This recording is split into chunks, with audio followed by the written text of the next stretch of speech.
안녕하세요. 사이버스쿨의 우프 선생이에요. 자, 오늘은 이 현대 진화설에 대해서 이제 한번 살펴봅시다. 자, 현대 진화설의 요점은 이가 돌연변이가 일어난 후 자연 선택설, 자연이 선택했다. 그러니까 돌연변이 설하고요. 그 다음에 다윈의 자연 선택설 두 개를 절충을 한 거죠. 처음에 종이 여러 종이 다른 형태가 같은 종에서도 좀 모양이 다른 것들이 여러 개가 있는데 그래야 생존 경쟁할 거 아니야? 그럼 얘들이 어떻게 나타나느냐? 돌연변이 때문에 생겼다 그 얘기야. 그리고 경쟁을 한다 이거죠. 그래서 돌연변이에 의해서 새로운 형질이 나타난다. 다 이렇게 비슷비슷하다가 갑자기 이상한 놈이 하나 툭 튀어나왔다 이거는 거죠. 그래서 얘들끼리 경쟁을 한다 이거죠. 그래서 이 돌연변이가 경쟁에서 이길 수도 있고 질 수도 있다 이거죠. 그래서 생존 경쟁으로 자연 선택됐다. 그러니까 적자는 어떻게 한다? 생존하고, 자, 적응하지 못하는 거, 걔는 어떻게 된다? 자연스럽게 도태된다. 자연이 도태시켜버린다. 도태는 사라져 없어, 죽어 없어지는 걸 얘기합니다. 그래서 이제 자연 선택이 된다. 그리고 이제 생식적으로 격리되어, 이거는 이제 뭐 너무 뚝 멀리 떨어져 갖고 다른 섬에 살아서 격리되니까 생식적으로는 서로 이렇게 교배가 안 된다는 거죠. 즉 결혼을 못 한다. 그래서 격리되어서 세월이 많이 가니까 다른 종으로 이렇게 나누어졌다. 이렇게 하고 또는 같은 지역에 있다 그래도 생식적으로 격리되면 서로 간에 그죠? 얘네들 쪼매난 애들이 있고 큰 애들이 이렇게 갑자기 튀어나왔어. 그럼 얘들끼리는 이제 경쟁을 하는데 어떤 지역에서는 얘들이 이겼어. 그러고 큰 애들이 있고 여기서는 큰 애들이 있지만 얘들도 경쟁에 이기지 못하고 그 환경에서는 오히려 얘가 이겼죠. 그럼 이런 식으로 서로 다른 상태에서 있게 되면 얘들끼리 왔다 갔다 안 한다 이거죠. 교배를 안 한다는 얘기죠. 이게 생식적으로 격리되어 있다 그 얘기입니다. 그러니까 얘는 얘대로 가고 쟤는 제대로 가니까 세월이 많이 흐르면 얘들끼리는 서로 완전히 다른 종류가 된다. 다른 종. 같은 종끼리는 같은 종, 이거 종이라 그러죠? 그래서 이제 다윈의 종의 기원이라는 책이 있잖아. 이 같은 종끼리는 서로 결혼하면 새끼가 나올 수 있다는 거죠. 다른 종은 결혼해도 새끼가 나오지 않는다는 거죠. 그런 식으로 이제 처음엔 같은 종이었지만 세월이 많이 가면 다른 종이 되니까 서로 교배해도 새끼가 나지 않는 완전히 다른 종이 됐다. 이렇게 얘기하는 거야. 그러니까 돌연변이 후에 자연선택 이렇게 이제 현대 진화론 설명을 하고 있는데 진화론이 나온 지 이것도 몇백 년 안 됐어요. 끼게봤자 한 200년 정도? 거기 드프리스의 거기 드프리스래 라마르크의 그 용불용설 거기부터 따져도 200년 겨우 남짓밖에 안 됐고요. 겨우 100년도 정확히 하면 100년도 안 됐어요. 그래서 지금 새로운 것들이 계속 발견되고 있어요. 지금. 그래가지고 이 현재 이런 이론도 나중에 다 바뀔 거예요. 그렇지만 지금 교과서에는 이렇게 나오니까 학교 시험을 일단 봐야 되니까 이렇게 이제 쓰면 되는 거야. 그래서 학교 시험에 기린의 목에 대해서 설명을 하는데 자연 선택설 입장 설명하시오. 그러면 여러 종이 태어났는데 왜 여러 종이 태어났는지 이건 몰라. 여기서 뭐 돌연변이 여러 종이 태어났는데 이런 말 쓰면 안 돼. 그냥 여러 종이 있었는데 여러 종이 있어서 목이 긴 놈도 있고 짧은 놈도 있고 여러 종이 있었다는 거야. 거기서 생존 경쟁으로 목이 긴 놈이 유리했다. 높은 데 있는 걸 따먹으니까. 그래서 살아남았다. 이렇게 이제 자연 선택설로 설명을 하는 거야. 근데 이거는 암놈 그죠? 기린이나 어린 기린 얘들은 설명 못하지. 어린 기린은 목이 짧은데 걔들은 다 죽었어야지 그지? 그러니까 말이 안 되는 겁니다 이거는. 그런데 어쨌든 이런 식으로 답을 해줘. 그 다음에 이제 돌연변이 설로 만약에 기린이 목이 길어진 걸 설명하시오 그러면 어느 날 갑자기 전부 다 목이 알맞은 목이 있는데 그중에 갑자기 목이 긴 종이 갑자기 나타났다. 갑자기. 요거는 이제 유전자가 갑자기 변했다 되겠죠. 유전자에 어떤 변화가 있었다고 보고 있는 거죠. 그래서 유전자가 개수가 더 많아지거나 아니면 하나가 없어지거나 이런 식으로 자기 복제하면서 거기서 유전자들이 실수한 거죠. 그래서 돌연변이는 자연의 실수다, 미스테이크다. 이렇게 지금 신의 실수다. 뭐 이런 식으로 얘기하는데 어쨌든 여기서 갑자기 돌연이 어느 날 갑자기 예상도 할 수가 없는데 갑자기 이렇게 생겼다. 어느 날 갑자기라는 거죠. 그래서 새로운 종이 나타나가지고 그놈이 여기서는 또 적자생존 말 쓰면 안 돼. 생존 경쟁에서 이겼단 말 쓰면 안 돼. 그놈이 새로운 종으로 나타났다. 여기까지만 얘기해야 돼. 그게 돌연변이야. 자연 선택에서는 여러 종이 있었는데 여기서 목이 긴 게 갑자기 나타났다 이런 말 하면 안 돼. 그건 돌연변이니까 여러 종이 있었는데 생존 경쟁, 이게 중요한 거야. 생존 경쟁으로 적자만 살아남았다. 목이 긴 것만. 이런 걸 써야 되고, 돌연변이설은 목이 긴 종이, 그러니까 보통 목이 가지고 있던 놈 중에 목이 긴 놈이 갑자기 나타났다. 이 말을 써야 돼. 갑자기 나타났다. 그래서 그 놈이 새로운 종이 됐다. 이렇게. 여기서는 또 생존 경쟁을 했다. 이 말 쓰면 안 된다. 여기는 생존 경쟁 쓰면 안 돼. 자, 그러면 현대 진화설 입장에서 설명하시오. 그럼 여기서는 이제 목이 긴 종이 갑자기 나타나. 여기까지. 여기가 바로 돌연변이죠. 자, 요 얘기를 꼭 해줘야 되고, 돌연변이를 나타나. 목 짧은 종과 생존 경쟁에서, 자, 요게 자연선택설이죠. 적자생존. 자, 요 얘기를 또 해줘야 되는 거야. 그래서 목 짧은 종하고 생존 경쟁에서 이겼다. 그래서 살아남았다. 이게 바로 적자생존이죠. 그래서 현대 진화설은 이 돌연변이와 자연선택설 두 개를 이렇게 서로 이렇게 붙여갖고 만든 거야. 근데 이게 이제 미래로 가면 이 설에 상당히 많은 부분이 바뀔 겁니다. 이렇게 한 이유가 뭐라 그랬어? 획득경질이 유전이 되지 않는다. 이거를 지금 지키기 위해서, 획득경질이 유전되지 않는다는 걸 지키기 위해서 돌연변이설을 끌어들여서 계속 이렇게 하는 거야. 획득경질이 유전된다 그러면 이렇게 할 필요가 없어. 여러 종이 있는데 이건 뭐냐? 획득경질로 어떤 놈은 목을 쭉쭉쭉 더 뺀 놈은 조금 더 길어질 거 아니야? 그러고 이제 한 놈은 좀 뭐 목을 그렇게 많이 안 뽑았어. 왜냐면 그쪽은 좀 키 작은 나무도 좀 있었던 모양이지, 그지? 그 키 큰 나무만 있거나 아니면 내가 좀 더 먹어야지 욕심 피운 애들은 목을 쭉쭉 더 뽑을 거 아니야. 그죠? 공부도 보면 어떤 애 욕심 가진 놈은 막 더 열심히 막 하잖아. 막 쌍코피 터져가면서 하고, 어떤 애는 뭐 공부 기염에 행복의 성적순도 아닌데 뭐 인생 그렇게 사냐 그러고 또 편안하게 살고, 다 스타일이 틀리잖아. 그지? 거기에 맞춰가서 조금씩 몸이 변해가는 거예요. 여러분 마찬가지야. 얼굴 형태도 마찬가지다. 그래서 40 넘어서는 자기 얼굴에 책임을 져야 하는 거야. 사람이 막 악하고 독한 기운을 가지고 계속 살면 40 넘으면 그 사람 얼굴에 도끼가 나타나.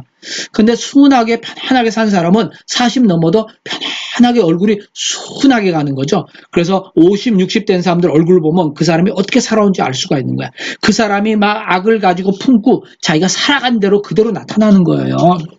획득경질이 유전이 된데도 자기 경험이 유전이 되는 거야. 근데 그걸 안 된다고 하려니까 자꾸 돌연변이로 하는 거예요, 이게. 물론 돌연변이도 있어요. 근데 획득경질이 유전이 안 된다 그랬는데 지금 이게 흔들리고 있죠. 획득경질이 유전된다. 후성 유전설이 지금 나오고 있고, 이게 최첨단 이론이야. 분자생물학에서. 자, 이게 지금 계속 밝혀지고 있죠. 아주 작은 상태로 이제 계속 연구를 해보니까 계속 밝혀지는 거야. 경험에 의해서 획득된 형질이 유전이 되고 있더라. 후생 유전. 그러기도 하고 후성 유전. 요거 이룰성자 이렇게 번역하기도 하고요. 후에 생겼다 이렇게 하기도 해요. 그래서 두 가지를 따로따로 다 써준 거야. 어떤 책에는 후성 유전, 어떤 책에는 후생 유전 그러는데 통일이 안 돼 있어요. 자, 근데 이거 하기 전에 요거부터 맞이하자. 자, 갈라파고스 멧새들도 보면은 새들이 있는데 부리가 이 긴 거 있고 짧은 거 다 있단 말이야. 이거 어떻게 설명하느냐? 현대 진화론으로 돌연변이 후. 자, 돌연변이로 여러 종류가 생겼다는 거야. 돌연변이로. 그래서 적자가 생존하고 그다음에 격리되어 여러 개 섬으로 이렇게 격리되어 있어. 이 섬에는 이놈이 살고 이 섬에 이놈이 살고, 여기는 뭐 나무들이 많고 선인장이 많고 이런 식으로 환경이 좀 틀릴 테니까 그래서 다른 종이 됐다. 이렇게. 근데 종의 기원을 쓴 다윈 같은 경우는요, 이 환경에 의해서 얘가 부리가 길어지고 얘는 짧아졌다. 그 획득한 형질이죠. 그러니까 그것도 유전된다. 획득형질 유전을 분명히 얘기했어요. 다윈. 그죠? 그런데 이제 다른 학자들이 획득형질이 유전을 안 한다. 이렇게 자꾸 주장을 해가지고 지금 획득형질 유전이 안 된다. 그리고 예를 들면 뭐 쥐가 있는데 꼬리를 자꾸 잘랐더니 나중에 그 쥐는 새끼가 꼬리 잘린 게 나와야 되는데 안 나왔다. 뭐 이런 식으로. 또 쥐가 까만 쥐인데 뭐 흰색을 자꾸 칠했다. 페인트를. 그러고 수십 대 지나면 흰색 쥐가 나와야 되는데 안 나왔다. 이런 억지 말도 안 되는 실험 데이터를 가지고 획득 유전 안 된다 그러는 거야. 자기가 필요에 의해서 얻어야지 강제로 꼬리 자른다고 꼬리가 잘라지니 이게? 그런 말도 안 되는 행동을, 말도 안 되는 설명을 옛날에 학자들이 이렇게 얘기했어요. 다 그런 건 아니고 많은 사람들이. 근데 이런 게 이제 바뀌는 거예요. 그래서 여러분이 알고 있는 어떤 이론이 있다 그러면 과학에서는 그 이론도 언제든지 바뀔 수 있는 거야. 그것도 바뀐다고 쪽팔려 할 것도 없어. 자기가 잘못 알고 있었다. 그건 당연히 그럴 수밖에 없죠. 과학이 발달 못한 상태에서 더 자세하게 더 뛰어난 기계가 없는 상태에서는 당연히 그렇게 할 수가 없는 거죠. 이론이. 그죠? 지구가 지금 둥글다 이거도 아주 옛날에 뛰어난 사람들은 지구가 평평하다고 눈으로 보인 대로 했단 말이에요. 이건 잘못이라고 할 수 없는 거야. 세월이 가고 새로운 게 발달하면서 새로운 이론이 나오고 증거가 발견되면 그때 바꾸면 되는 거예요. 자, 그래서 여기 이제 후성 유전설을 갑시다. 이건 시험엔 안 나오지만 최첨단이니까 여러분 좀 알아둘 필요가 있어요. 자, DNA의 염기 서열을 바꾸지 않고 지금까지는 DNA 염기 서열 이게 유전을 이제 결정한다 그랬는데 이걸 바꾸지 않고도 유전에 영향을 끼치는 어떤 게 있다. 그래서 이 후성 유전이라고 해요. DNA에 메탈기 CH3가 달라붙어 가지고 유전자 스위치를 끈다. 이게 좀 이제 전문적인 말 같은데요. 예를 들면 뭐 유전자가 이렇게 있으면은 여기서 시킨다 그러면 얘가 자, 너 이제 뭐 해? 이렇게 시키려고 그러면 스위치를 키는 게 있어. 그래갖고 여기 아미노산, 단백질 뭐 이런 것들이 갖고 딱 붙으면 스위치를 켜야 되거든? 근데 여기 속에 있는 유전자는 바꾸지 않고 요 스위치를 켜야 되는 걸 못 켜게 막아버리면 어떻게 돼요?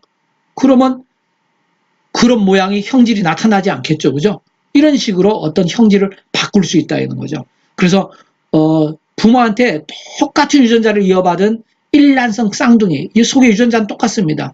똑같은데, 나중에 보면 얘는 이런 일들이 생겼는데, 얘는 그런 일들이 안 생겼어. 뭐, 조금밖에 안 생겼다. 맨 이렇게 생겼는데. 원래는 똑같이 가야 되는 거 아니야? 속에 있는 DNA가 똑같으니까. 근데 왜 이런 일이 생겼느냐? 여기에서 얘는 명령을 잘 받았는데, 여기 명령을 주는데, 그 DNA에 메틸기가 달라붙었다. 예를 들어서, 여기 뭐가 명령한 놈이 있으면, 거기 메틸기란 게 뭐가 달라붙었다 그럽시다. 자, 얘가 달라붙으니까, 이놈이 명령을 주는 걸 얘가 막아버린 거야. 그래서 명령을 못 주니까, 그죠? 여기서 얘가 발현하지 못한 거죠. 속에 갖고 있는 DNA는 똑같아도 이게 나오질 못한 거야. 그래서 이 DNA가 바뀐 게 아니고 명령해 주는 거. 지금 내가 예를 든 게 이게 100% 적절한 건 아니지만 여러분 이해하기 쉽게 하려고 한 거예요. 이게 전문적인 거기 때문에. 그리고 지금도 계속 새로 밝혀지고 있어요. 그래서 이제 요 정도만 요건 봐두고요. 우리가 이해하기 쉽게. 자, 획득경질 유전된 실험 한번 봅시다. 이 후성 유전설에서 아주 최근의 실험인데 몇 년 안 됐어요. 자, 수컷쥐에게 어떤 냄새, 아몬드 향하고 비슷한 어떤 냄새인데 그걸 냄새 맡게 하는 순간 전기 충격을 주는 거야. 그러니까 쥐새끼가 한 마리 있는데, 이 쥐가 있는데 얘한테 이 냄새를 주고 그 순간에 짜릿 전기 충격을 줘. 그러니까 얘가 엄청 쇼크 받을 거 아니야. 얘가 놀래겠죠. 자, 이거를 하루에 5번씩 3일간 3, 5, 15 15번을 반복한 거야. 그러니까 이 쥐는 어떻게 학습되냐면 그 냄새가 나면 짜릿 온몸이 막 짜릿한 게 막 미치겠는 거야. 전기 충격을 줬다 이 생각을 얘는 못하고 냄새 맡는 순간 짜릿짜릿하니까 공포가 밀려오는 거야. 그러니까 그 냄새만 맡게 되면 공포스러워지는 거예요. 그래서 다음에는 이 냄새만 맡게 해주고 실제로 전기 충격을 안 줬어. 안 주고 냄새만 맡게 했는데 그래도 얘가 막 공포에 벌벌 떨더라 이거야. 자, 냄새만 맡게 해도 이제 그 다음에는 냄새만 맡게 해도 수컷쥐는 공포감에 몸이 빳빳하게 굳어지는 거야. 전기 충격을 안 줬는데도 굳어져요. 그러니까 얘는 완전히 냄새 이콜 전기 충격. 이게 자기가 완전히 저게 된 거죠. 우리도 어떤 사건을 너무 쇼크 받으면 정신없지. 그래서 그런 말 있잖아. 자라보고 놀란 가슴 소뚜껑 보고 놀란다고. 그지? 자라보고 엄청 놀란 아줌마가 소뚜껑이 자라랑 비슷하게 생겼거든. 보고 깜짝 놀라는 거. 그겁니다. 그죠? 똑같은 일이죠. 자, 이렇게 했어. 그리고 이 수컷쥐. 그러니까 그 냄새만 맡으면 막 경련이 일어나는 그 수컷쥐. 그걸 이제 다른 암컷 하고 이제 교배시켜서 새끼가 나왔어. 근데 이 새끼들은 그 냄새 전기 충격 이런 받은 일이 없잖아. 자기 아빠가 그랬지. 그런데도 이 새끼들이 그 냄새를 맡으니까 갑자기 막 벌벌벌 떠는 거야. 겁을 먹으면서. 그리고 그 새끼의 또 새끼, 즉 손자, 이 수컷째 손자까지 그래요. 그러니까 아빠가 경험했던 아주 안 좋은 경험이죠. 이 무서운 경험했던 게 새끼 손자한테 그대로 이어지고 나타나고 있어요. 획득경질이 유전되는 실험이죠. 옛날엔 이런 실험 못했던 거죠. 요새 갖고는 정밀하게 이제 기계로 전부 이걸 하게 되니까 이 데이터를 정확히 얻어내는 거야. 그리고 이 3대 걸쳐가지고 그 아버지, 그 새끼, 그 또 손자까지 코 속을 조사해 봤더니 M71, 글로메룰이란 부분이 있어. 코 속에. 이 부분이 냄새를 어떻게 잘 맡는 어떤 부분인데 이 부분이 비대. 그죠? 다른 쥐들보다 다른 쥐 코 속에는 여기 이만하다 그러면 이 쥐 코 속에는 이만하게 비대해 있는 거야. 왜? 이 아몬드 냄새처럼 이상한 냄새를 잘 맡으려고. 이거 잘 맡으려고 있는 거예요. 왜냐하면 그 냄새가 나오면 내 몸에 충격이 오니까 빨리 도망가야 되니까. 그래서 오늘 한 나의 경험이 DNA를 메탈화시켜서 유전이 된다. 그래서 생존에 필요한 경험은 유전이 된다. 왜냐? 위험을 피하기 위해서. 지금 여기서 그 새끼하고 손자 코 속에 이 부분이 비대해진 거야. 이 수컷쥐도 당연하지만 왜 이렇게 비대해지냐? 냄새를 잘 맡으려고.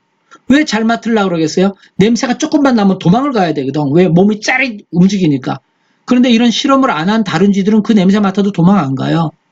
저거랑 비슷해요. 어릴 때 자기가 물속에 한번 빠진 적이 있었다. 자기는 기억도 안 나는데.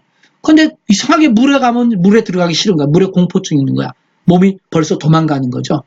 왜 그렇게 도망가려고 그럴까? 위험을 피하려고. 이게 바로 생존입니다. 우리의 모든 생물은 살아남기 위해서 발버둥 치는 거예요. 그래서 오늘 한 나의 경험이 DNA 속에 메틸화돼서 이게 후속 유전으로 어딘가에 들어가 있는 거야. 그래서 위험을 회피한다. 그래서 오늘 내가 한 모든 경험이 다 되는 게 아니고 생존에 필요한 경험.